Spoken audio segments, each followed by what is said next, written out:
प्रयोग किया जाता है। तो आप बात कर लेते हैं दोस्तों कि past perfect continuous tense cut गया, चलिए पास्ट परफेक्ट होने लगा तो फिर से, तो चलिए ठीक है, नहीं रहने दीजिए। तो आप लोग भी देख लीजिए, आप लोग को भी ज़्यादा बेटर रहेगा ये वीडियो। तो चलिए, तो समझ में आ गया दोस्तों। अब इसका इंग्लिश डिफिनेशन है, the past perfect continuous tense is used to show continue action for the long time in the past is called past perfect continuous tense. भूत में लंबे समय के लिए जारी कार्य को बताने के लिए पास्ट परफेक्ट कंटिन्यूअस टेंस का प्रयोग किया जाता है दोस्तों। तो चलिए, ये डिफिनेशन तो हो गया दोस्तों। अब बात करते हैं थोड़ा सा स्ट्रक्चर का, बात कर लेते हैं। स्ट्रक्चर जो होता है दोस्तों,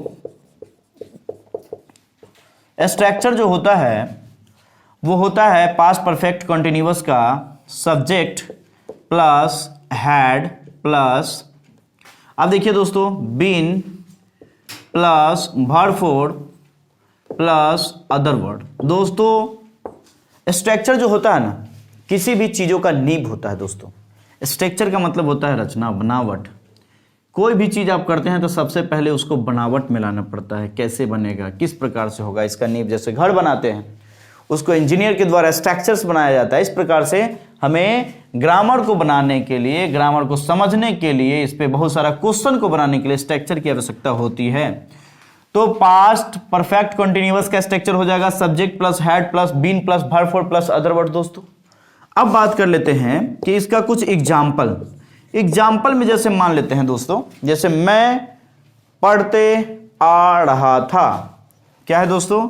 मैं पढ़ते आ रहा था। देखिए दोस्तों, ये लंबे समय से है, आ लग गया ना, मैं पढ़ते आ रहा था, वह बोलते आ रही थी। देखिए दोस्तों, वह बोलते आ रही थी मतलब लंबे समय से। तुम गाते आ रहे थे। अब देखिए दोस्तों, तुम गाते आ रहे थे मतलब लंबे समय से बात हो रहा है, लेकिन हो रहा है कंटिन्यूअस, और भूत में हो रहा है मतलब पास्ट में हो रहा है। तो देखिए, मैं मतलब सब्जेक्ट हैड तो लगेगा, बीन भी लगेगा, और पढ़ना का होता है रीड, और रीड का वर्ब फॉर रीडिंग हो जाएगा। बस यही हो गया दोस्तों। मैं पढ़ते आ रहा था, तो मैं का हो जाएगा आई हो गया दोस्तों। इसके बाद लग जाएगा इसमें हैड, इसके बाद लग जाएगा दोस्तों बीन, इसके बाद वर्ब फोर है दोस्तों। वर्ब फोर देखिए, पढ़ना का होता है रीड, रीड में आईएनजी जोड़ देंगे, रीडिंग हो जाएगा दोस्तों, बन गया। तो देखिए, मैं पढ़ते आ रहा था, आई हैड बीन रीडिंग, समझ गए। वह बोलते आ रही थी, लड़की है, तो सी हैड बीन।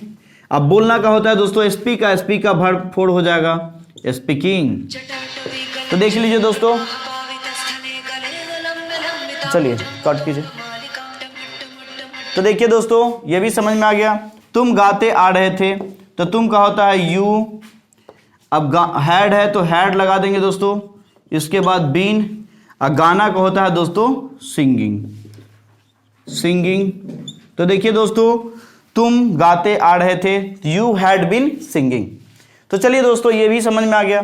तो अब ये हम लोग डिफिनेशन देखे, हिंदी इंग्लिश दोनों में, स्ट्रक्चर देख लिए, इसके बाद एग्जाम्पल भी देख लिए। लेकिन अब देखेंगे दोस्तों कि कैसे पता चलेगा कि पास्ट परफेक्ट कंटिन्यूअस टेंस में है, अगर हिंदी लिखा रहेगा तब। तो देखिए दोस्तों, जिस क्रिया के अंत में आ रहा था, आ रही थी, या आ रहे थे लगा रहेगा, तो हम समझेंगे कि पास्ट परफेक्ट कंटिन्यूअस टेंस में है। जैसे मैं पढ़ते आ रहा था, मैं पढ़ाते आ रहा था, मैं, इस प्रकार से कट कीजिए। तो इस प्रकार से जो है, इस प्रकार से ये समझेंगे। अगर ये वीडियो आपको अच्छा लगता है तो अपने दोस्तों में शेयर करना नहीं भूलेंगे दोस्तों। तब तक के लिए जय हिंद।